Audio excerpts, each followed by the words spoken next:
तो बेसिकली ये पहला साइंटिस्ट थे जिन्होंने एक्सपेरिमेंट किए और एटम्स के स्ट्रक्चर के बारे में बताया। क्या डाल्टन्स ने कोई एक्सपेरिमेंट किया था? नहीं किया था। क्या जे थॉमसन ने एक्सपेरिमेंट किया था? जे थॉमसन एक्सपेरिमेंट किया था, वो तो वाटरमेलन और प्लम पुडिंग और केक बना रहा था, वो एक्सपेरिमेंट है। अरे ठीक है, एटॉमिक थ्योरी पर बात करते हैं। वो तो चोरी किया था, जे थॉमसन तो चोरी किया था, डिस्कवरी ऑफ इस तरीके से। तो रदरफोर्ड का जो थ्योरी है ना, ये सबसे पहला थ्योरी था जो एक्सपेरिमेंटल फैक्ट्स पे डिफर किया था ना, तो कहीं भी लिख सकते हो। First theory which was based on experimental facts, first theory which was based on experimental facts. ये एक्सपेरिमेंटल पर बेस्ड थ्योरी है। और इसका नाम क्या था? बोलो। Gold foil experiment. ये उस जमाने का सबसे फेमस एक्सपेरिमेंट था, gold foil experiment. Gold foil experiment में देखो क्या करता है।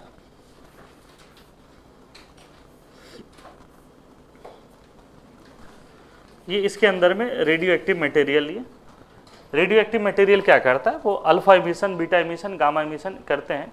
तो यहाँ पे हम लोग मान के चले कि इसके अंदर में कौन सा इमिशन हो रहा है? अल्फा इमिशन हो रहा है।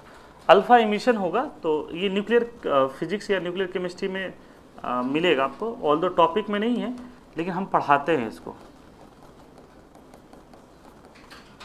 न्यूक्लियर केमिस्ट्री पहले था सिलेबस में, लेकिन उसको बाद में सिलेबस से हटा दिया गया, न्यूक्लियर फिजिक्स रख दिया गया। लेकिन फिर भी न्यूक्लियर से क्वेश्चन आते हैं और बहुत सारे बुक में मिलेगा आपको। अगर नरेंद्र अवस्थी में देखोगे तो न्यूक्लियर केमिस्ट्री से रिलेट करीब 25 से 30 क्वेश्चन है। तो ये टॉपिक को भी हम लोग पढ़ाते हैं आफ्टर केमिकल काइनेटिक्स से तुरंत ये बाद में पढ़ाएंगे।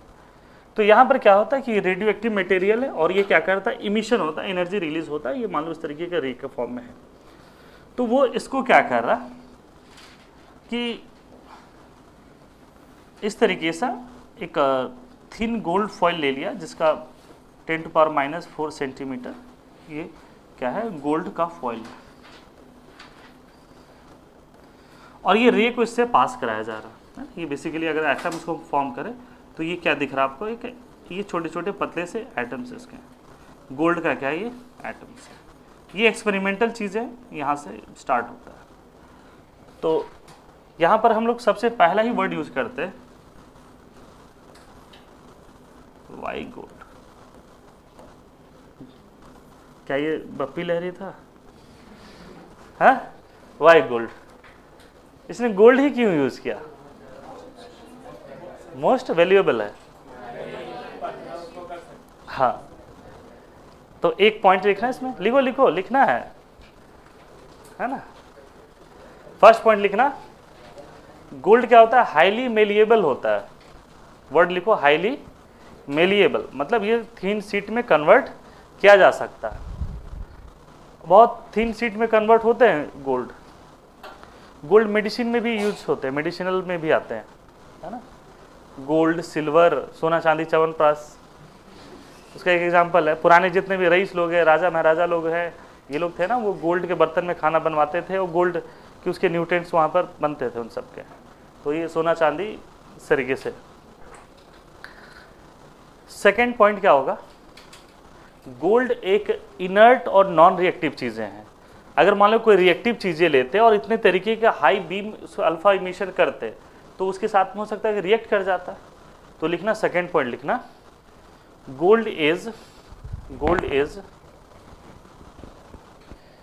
Inert non reactive, gold is inert non reactive और नोबल मेटल। नोबल मेटल में इसके कैटेगरी में आता है गोल्ड और प्लैटिनम। कुछ लोग सिल्वर को भी काउंट करते हैं नोबल मेटल में, लेकिन सिल्वर सल्फाइड का फॉर्मेशन करता है। तो देखना कि चांदी के जितने भी ज्वेलर्स देखोगे तो वो सब क्या होता है, काला हो जाता है। पायल वगैरह देखो कुछ दिनों में, तो रीज़न सल्फर। गोल्ड काला हो जाता है, नहीं होता ना काला, हो जाता है गोल्ड काला, नकली वाला होगा, होता काला नहीं होता, अगर अच्छे क्वालिटी का लो तो काला नहीं होगा, है ना, क्योंकि रिएक्ट नहीं करता, ये बात को समझो, वो रिएक्ट ये नहीं करता। तो एक ही हो गया। तीसरा पॉइंट लिखना, gold is highly dense metal. गोली, ये जो गोल्ड होता है वो क्या होता है, हाईली डेंस मेटल होता है। Gold is highly dense metal, और इसकी डेंसिटी कितना होता है, 19.2 ग्राम पर मिलीलीटर और 19.2 केजी पर लीटर। तुमको लगता होगा कि गोल्ड और आयरन में ज़्यादा डेंस कौन होगा, इतना जानकारी है, सच्चाई भी है। गोल्ड जो होता है वो आयरन से ये ज़्यादा डेंस होता है। सबसे हाईली डेंस में आता है इरिडियम आता है ना, फिर ऑस्मियम आता है। इरिडियम होता है 22.57, ऑस्मियम होता है 22.4 भी है, कहीं पर 22.37 होता है ऑस्मियम। ये सब हाईली डेंस है। सोचो इसके डेंस का मतलब, इमेजिन करो कि 1 लीटर की जो पानी की बोतल है उसमें पानी फेंक करके अगर हम गोल्ड भर दे तो 19.2 केजी का एक डंबल बन जाएगा। कहाँ गया वो जिम वाला लड़का, गायब है आज, हाँ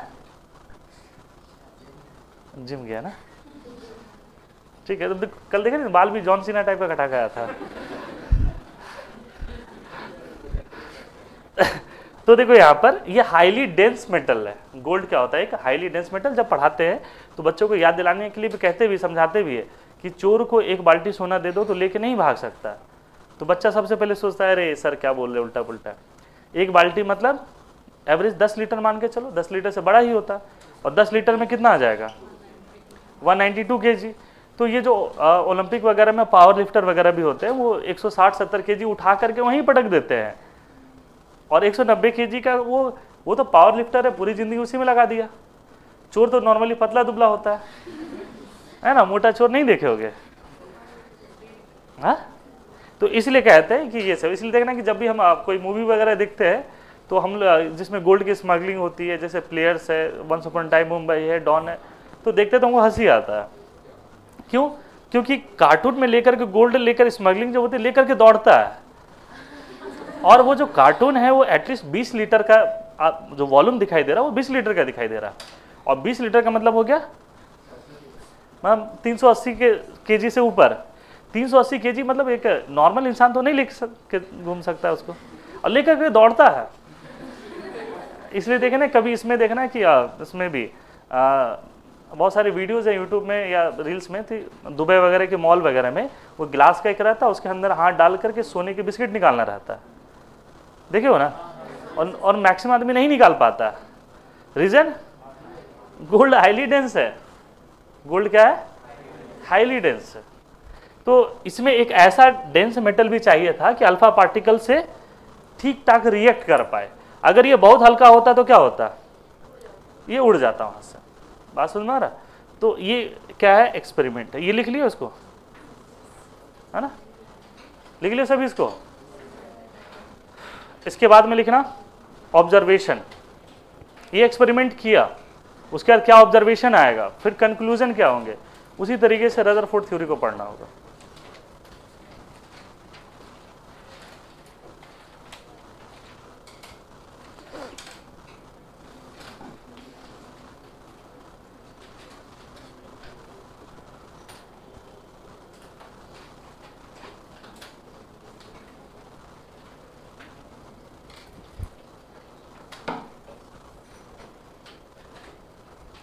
बना ली इसको। अब ये जो एटम्स के जो चेन दिख रहे हैं ना, इसको हम जूम करने वाले हैं, जितना इमेजिन करो उतना जूम कर रहे हैं। किसी एक एटम को अब हम क्या कर रहे हैं, इसको जूम कर रहे हैं।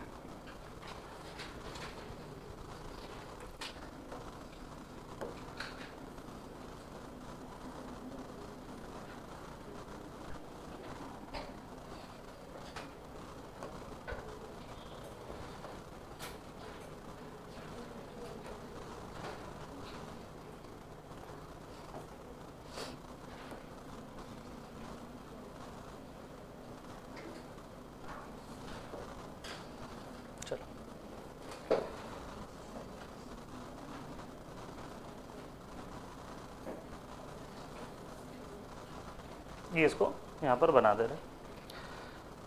वो जो पिछले बार जो छोटा सा एटम दिख रहा था ना, वो यही एटम है। ये एटम को हम यहाँ पर कन्वर्ट कर रहे हैं, ठीक है। अब देखो रदरफोर्ड को इसमें ऑब्जर्वेशन क्या हुआ कि ये जो अल्फा रे है ना, वो जैसे यहाँ से गया वैसे ही क्या हो गया, ये बोलो, ये पास कर गया। जैसा आया ये वैसा ही क्या हुआ, ये पास कर गया। साथ साथ में बनाते चलो।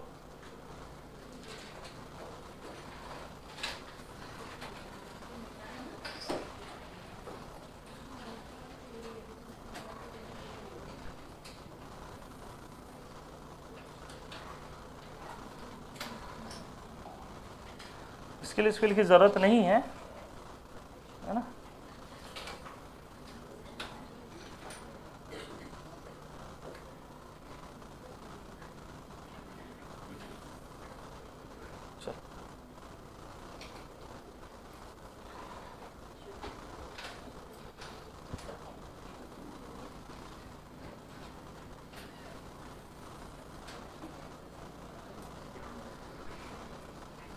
चलो बनाओ जल्दी जल्दी,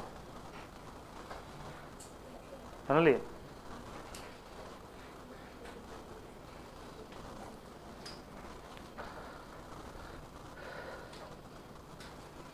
एक ऑब्जर्वेशन ये आया। दूसरा देखो ऑब्जर्वेशन क्या आया,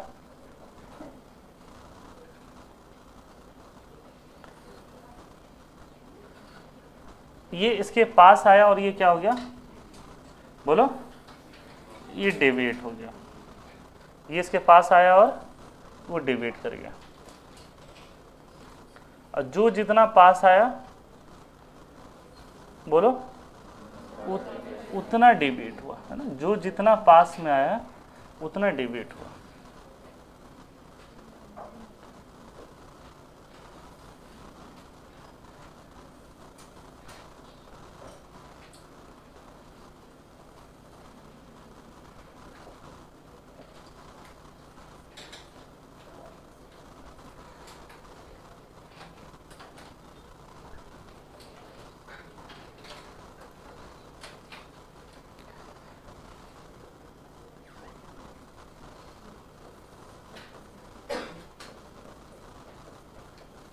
ये क्या है, alpha particles. Basically alpha particles क्या होते हैं, पॉजिटिवली चार्ज हीलियम एटम को ही क्या कहते हैं हम लोग, alpha particle. Alpha particle neutral helium atom नहीं होता है, वो क्या होता है, पॉजिटिवली चार्ज हीलियम एटम। बना लिया इसको, नहीं बनाया, चलो बनाओ इसको।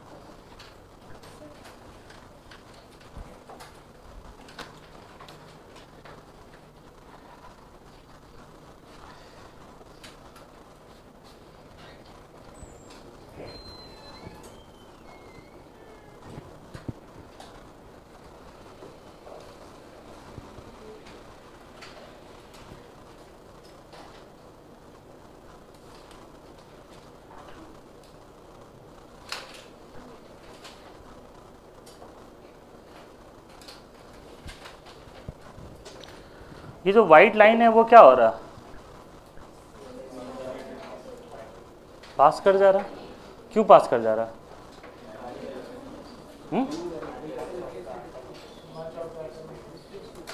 मान लो हम कुछ पढ़ाएं और सब तुम्हारे माथे के अंदर से पास कर जाए, इसका क्या मतलब है, इसका माथा खाली है।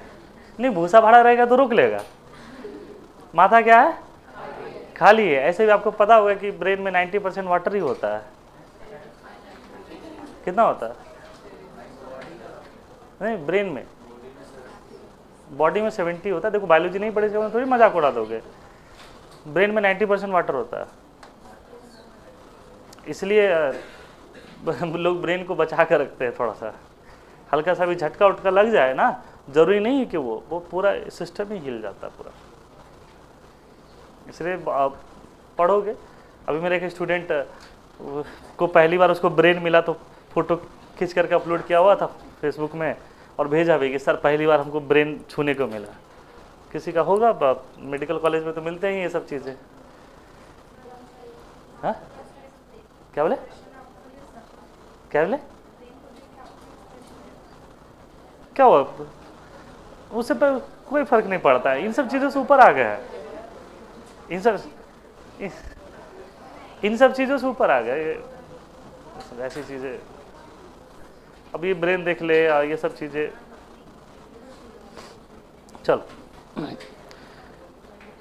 यहां पर देखो क्या कह रहे हैं कि almost alpha particle passes through the atom. पहला पॉइंट लिखना, ये ऑब्जर्वेशन है ऑलमोस्ट अल्फा पार्टिकल ब्रैकेट में लिखना more than 90%, almost alpha particle bracket में लिखना more than 90%, sorry 99%, more than 99%, almost alpha particle bracket में लिखना मोर देन 99% ब्रैकेट बंद, passes through the atom, वो एटम्स को पास करके चला गया। ठीक है, किसी भी बच्चे को बाहर जाने के लिए आने के लिए पूछने की जरूरत कि नहीं। ठीक है, यहां पर अगर हम बात करें कि इस तरीके से कि ऑलमोस्ट अल्फा पार्टिकल क्या होगा, ये पास कर जाएगा। ऑलमोस्ट का मतलब more than 99%। Second point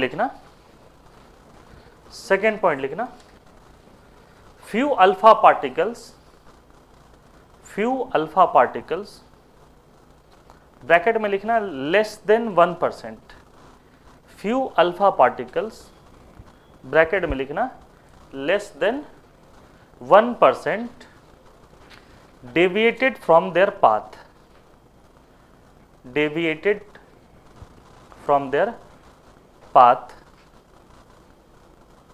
bracket में लिख लो 1 डिग्री टू 179 डिग्री, मतलब 1 डिग्री से कम डेविएशन है तो नहीं मानेंगे, 1 डिग्री से लेकर के 179, 1 डिग्री से कम डेविएशन है तो उसको नहीं मानेंगे, चलो छोड़ देते हैं, माफ़ कर देते हैं।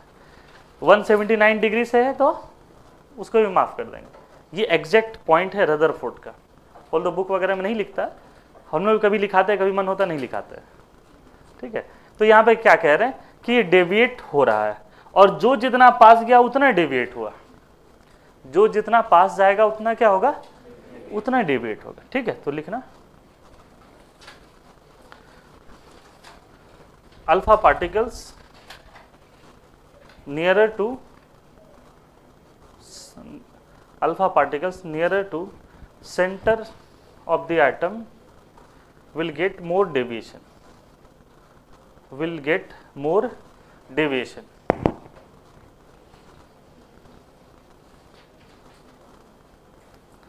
मतलब मान लो कि हम बहुत बदमाश आदमी है, बहुत बुरे इंसान है, तो मेरे साथ जो 12 घंटा रहेगा वो ज़्यादा डेविएट होगा।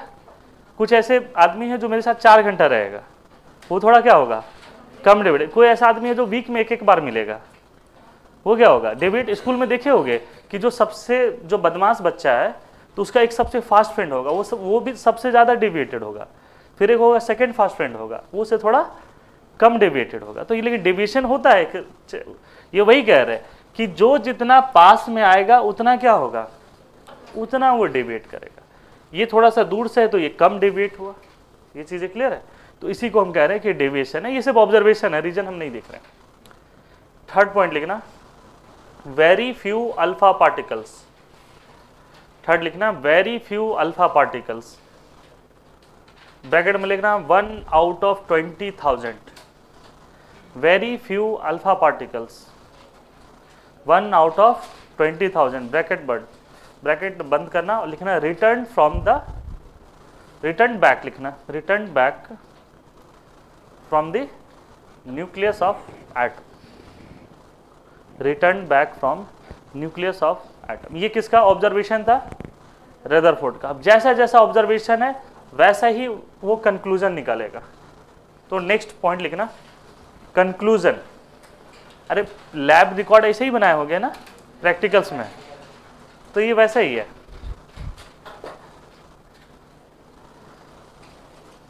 कंक्लूजन, पहला स्टेटमेंट क्या कह रहा कि ऑलमोस्ट अल्फा पार्टिकल पास कर जा रहा, इसका मतलब क्या है? एटम क्या है किसके पास ऑलमोस्ट स्पेस एम्प्टी है, या एटम ही जो होलो स्फीयर है। तो ये चीजें दिख रहा होगा कि न्यूक्लियस इतना छोटा है और ये रेडियस बड़ा है। क्या न्यूक्लियस और छोटा होगा कि एटम छोटा होगा? कंपैरिजन अगर करें तो न्यूक्लियस छोटा होगा। रीजन? हाँ नहीं तो है तो अंदर है, अभी भी अंदर है। अरे सुनो सुनो, इसको अगर और छोटा कर दे या इसको और बड़ा कर दे,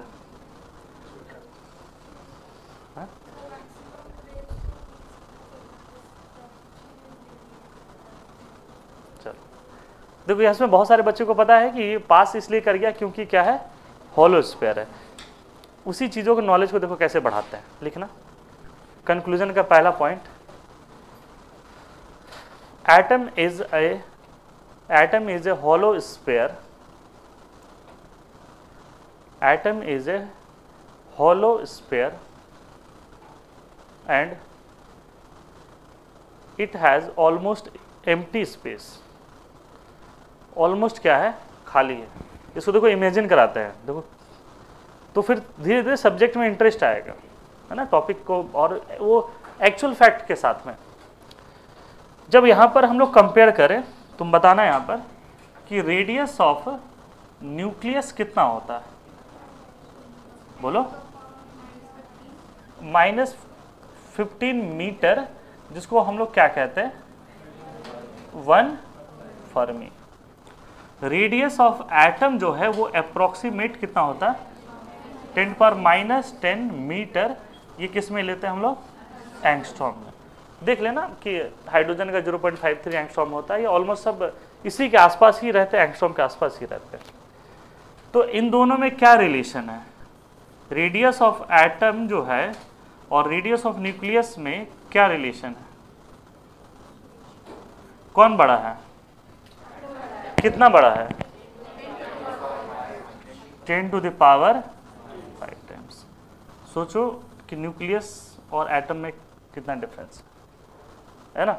छोटा सा कि इमेजिन करो, अगर ये मान लो कि इमेजिन करो ये 1 सेंटीमीटर, तो ये कितना होगा, 10⁵ सेंटीमीटर। तो इसको हम लोग कह सकते हैं कि 1000 मीटर हो जाएगा। इसका मतलब ये क्या हो गया, 1 किलोमीटर। इसका मतलब है कि न्यूक्लियस अगर 1 सेंटीमीटर होगा, इतना न्यूक्लियस कितना होगा, 1 सेंटीमीटर, तो एटम क्या होगा, पूरा ये हीनू का 1 किलोमीटर का रेडियस सोच लो। बात समझ में आया? तो इमेजिन करो कि अब तुमको समझ में आ गया कि एटम सही में खाली है। अगर न्यूक्लियस कितना हो जाए, 1 सेंटीमीटर इतना ही होगा, 1 सेंटीमीटर इतना है, तो एटम कितना बड़ा है, 1 किलोमीटर। इमेजिन करो कि ये इतना बड़ा, इसलिए एटम क्या है, एक होलो स्फीयर है। तो कंक्लूजन समझ में आया? ये चीज़ पढ़ते भी हैं, तो ये लिख लेना कि radius of atom is 10⁵ times bigger than radius of nucleus. इसलिए 99% से ज़्यादा क्या है, खाली है। सिर्फ उस पर जितने भी अल्फा पार्टिकल गए वो क्या हो गया, ये पास कर गया।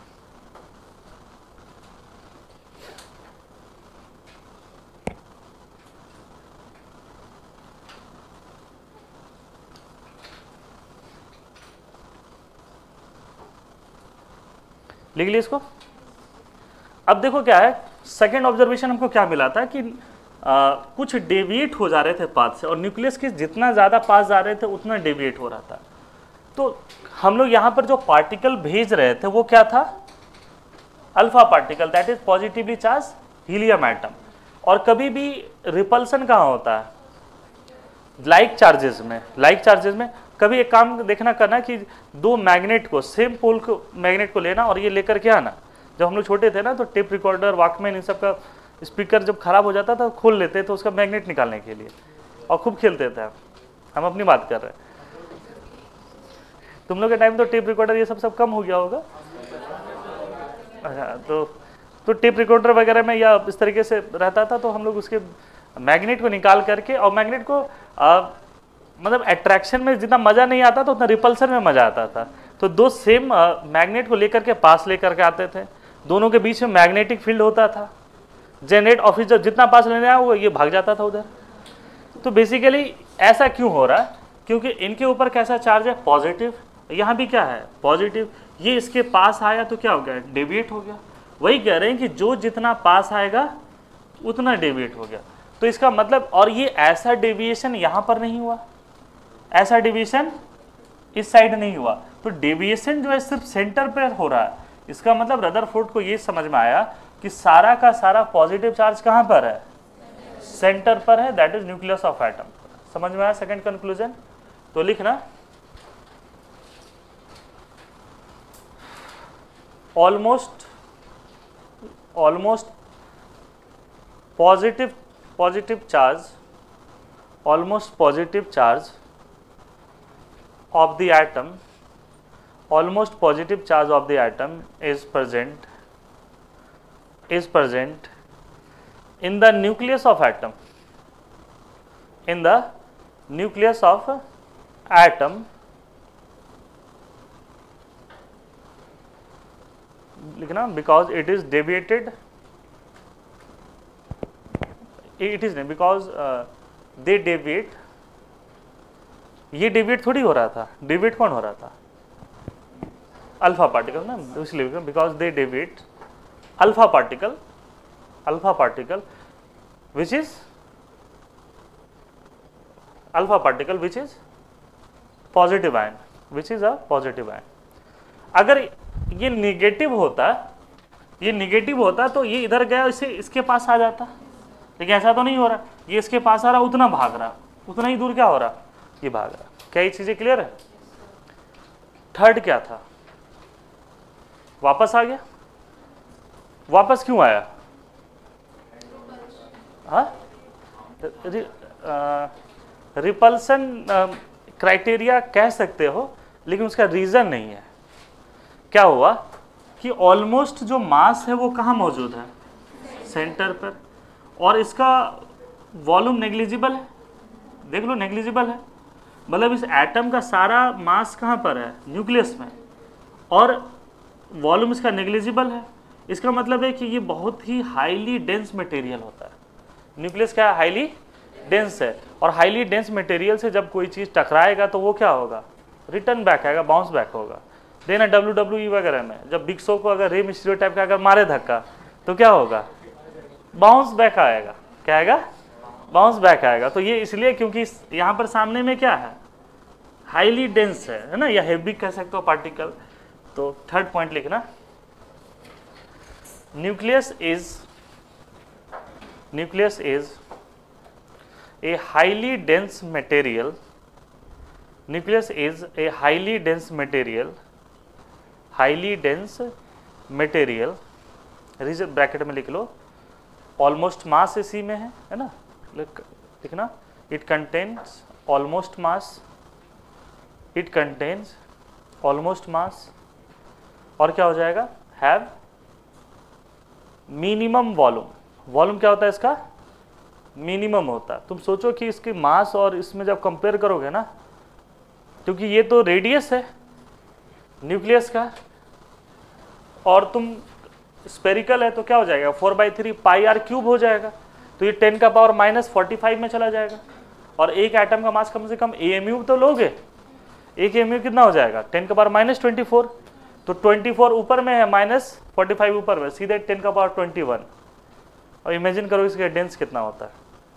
तो ये हाईली डेंस होता है, इससे जब टकराएगा तो क्या होगा, ये वापस ही आएगा। इसलिए जब इसकी जो फिजिकल केमिस्ट्री का सबसे बेस्ट बुक माना गया है एटकिंस, है ना, और ये नहीं कि खरीद लेना तुम लोग, है ना, एटकिंस का एक बुक आता है, तो ये सबसे बेहतरीन बुक में माना गया है फिजिकल केमिस्ट्री में। फॉरेन ऑथर के किताब में एक खासियत होता है, चाहे तुम रेस्निक हेलिडे वगैरह भी देखोगे, फिजिक्स में एक बुक आती है, खरीद नहीं लेना, कभी शौक मिले तो देखना कि इसके कंटेंट में और हम जो बुक पढ़ते हैं उस कंटेंट में क्या डिफरेंस है। ये सब शौकियाना चीज़ें हैं, है ना। तो उसमें क्या है, कुछ ऐसी चीज़ें, इंटरेस्टिंग चीज़ें रहता है कि जो तुमको सब्जेक्ट के प्रति इंटरेस्ट लाता है। एटकिंस में देखो एक चीज़ बहुत अच्छे से लिखा हुआ है, इसका कंपैरिजन कराया है अल्फा पार्टिकल इसका, कि 1300 कुछ ग्राम का, 1300 कुछ केजी का एक बड़ा सा लोहे का एक बॉल है, स्फीयर है, कितना 1300 केजी से ज़्यादा का। अगर एक एप्पल ले और उससे जाकर के टकराए तो क्या होगा उसका स्थिति? तो वही स्थिति किसका हुआ? ये अल्फा पार्टिकल गया, उससे टकराया और क्या हो गया?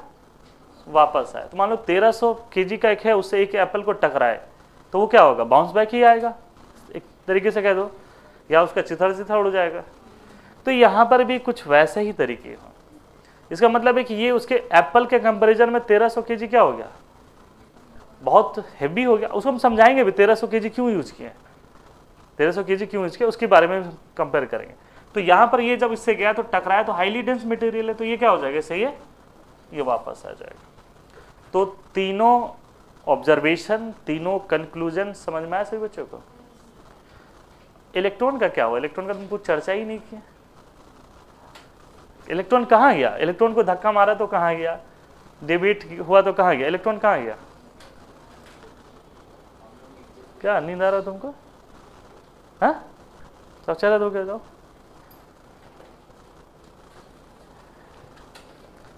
क्या हुआ? इलेक्ट्रॉन कहाँ गया? हाँ, नहीं, देखो समझाते हैं, ठीक है।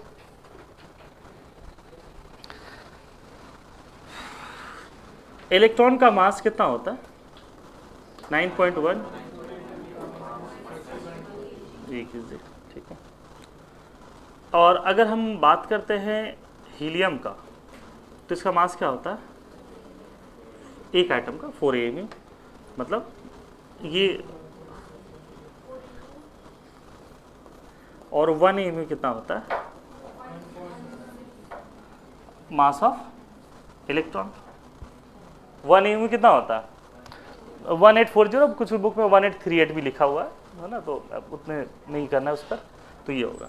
तो यहाँ पर कह सकते हो कि हीलियम जो है वो 4 × 1840 मास ऑफ इलेक्ट्रॉन है। ये कितना हो जाएगा?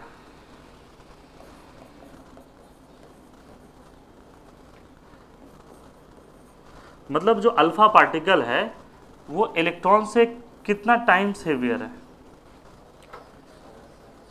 ऑलमोस्ट 8000। और ये हाई वेलोसिटी से उसको धक्का मारेगा तो टिकेगा? कहाँ टिकेगा? उड़ गया। यही चीज़ है। अब सुनो, एक एप्पल का मास कितना रहता है? अप्रॉक्स 150 ग्राम, और 1300 केजी में कंपेयर करो, लगभग इसी के आसपास में आ रहा है, उसी के आसपास में आ रहा है। तो वहाँ पर ये बोला कि सर इलेक्ट्रॉन की स्थिति क्या हुई? एटकिंस वाले बुक में रदरफोर्ड के बारे में बहुत अच्छे से दिया हो कि इलेक्ट्रॉन का क्या स्थिति, तो कंपेयर कराया है उसमें कि एक एप्पल है और इस एप्पल के ऊपर में 1300 केजी का लोहे का बॉल गिर जाए तो जो एप्पल की स्थिति होगी ना, वही स्थिति किसका हुआ? इलेक्ट्रॉन का। इसलिए रदरफोर्ड मॉडल में कहीं भी इलेक्ट्रॉन के बारे में कुछ भी इस तरीके की चीज़ें नहीं है। इलेक्ट्रॉन तो होगा ना भाई इधर उधर कहीं पर, लेकिन अल्फा पार्टिकल इतने धक्का से मारेगा, कहाँ रहेगा वो सबका। तो कुछ रदरफोर्ड थ्योरी समझ में आया? हाँ, चलो लिखना।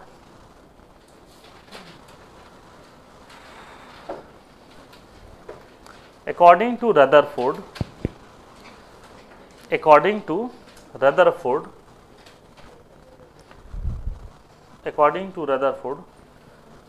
nucleus contains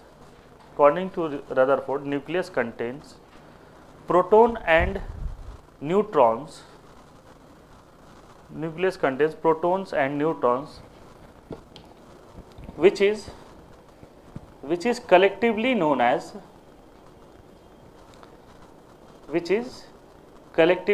as nucleon.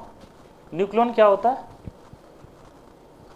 Neutron और प्रोटॉन के सम के कहते हैं, ये ध्यान में। न्यूक्लियॉन नाम क्या है? न्यूक्लियॉन, उसको कलेक्टिवली कहते हैं nucleon.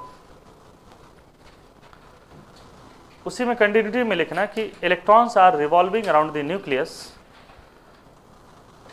Electrons are revolving around the nucleus, electrons are revolving around the nucleus due to due to electrostatic force of attraction, due to electrostatic force of attraction, जो कि इस थ्योरी को रिजेक्ट किया जाता है।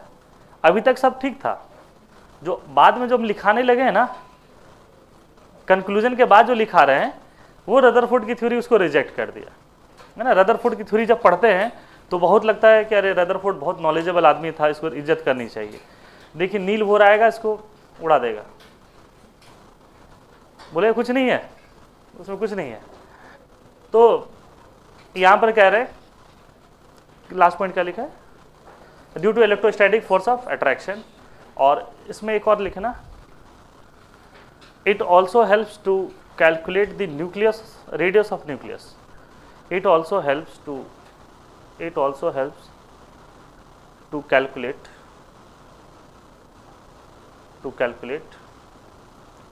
radius of nucleus, और एक कहीं पे फॉर्मूला आपको मिलेगा कुछ इस तरीके का, क्या मिलेगा, Rn equal to R naught A का पावर 1/3। ए क्या है, एटॉमिक मास, क्या है, एटॉमिक मास। ये आर नॉट क्या है, ये कहीं कहीं पर मिलेगा कुछ इस तरीके से 1.4 फर्मी होता है, 1.4 फर्मी। एक क्वेश्चन लिखो तो, find the radius of nucleus, है ना, find the radius of nucleus for copper, copper के लिए निकालना है, find the radius of nucleus for copper, find the radius of nucleus for copper. Copper का एटॉमिक मास मान के चलो 64 लेना है। बस ये कि ऐसे क्वेश्चन अगर पूछ दे तो कैसे अप्लाई करोगे, 5.6 फर्मी आ रहा होगा ना, तो R N is equal to क्या हो जाएगा, 1.4 इंटू 10 का पावर -15, और इस 64 का पावर क्या हो जाएगा 1/3, ये 4 आ जाएगा, तो 4 ये क्या आ जाएगा 5.6 into 10 to the power -15 metre या फर्मी। तो कैसे यूज करना, ये चीजें क्लियर है।